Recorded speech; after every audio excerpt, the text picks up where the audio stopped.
So Xylazine is a drug that's FDA approved, but for veterinary use only.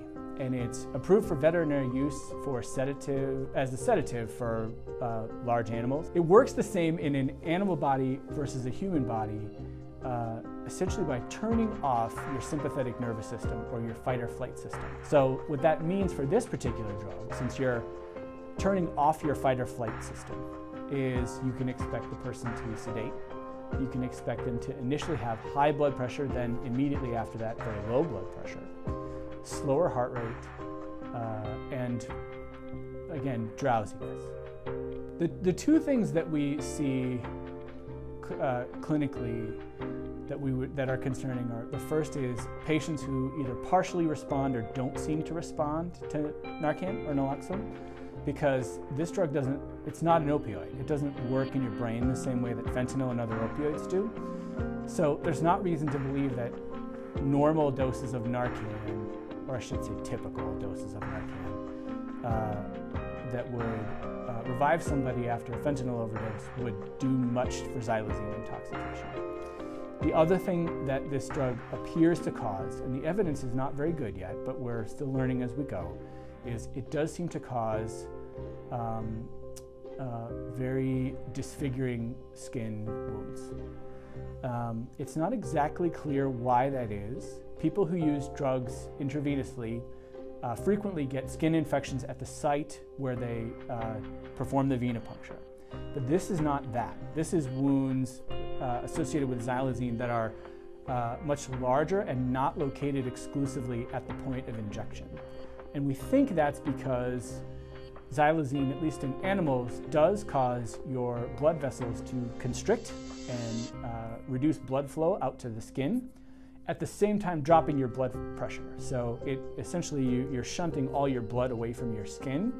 And if you were to continue to do that from repeated uses, you'd essentially be causing a lack of blood flow to the skin, which puts you at risk for wounds everywhere, not just at the site of the venipuncture.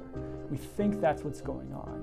And so clinically, what cases we've seen that we are suspicious could be xylazine are the first kind, patients who are partially revived with Narcan or not revived with Narcan after what we believe to be a fentanyl overdose. And the second is encountering patients who are people who use drugs who have really diffuse skin wounds that are new for them. Those are the two things that we are most concerned about and that we think we've seen so far. Because I want people to take this seriously, and I think this is a really important opportunity to reinforce really good harm reduction practices, right?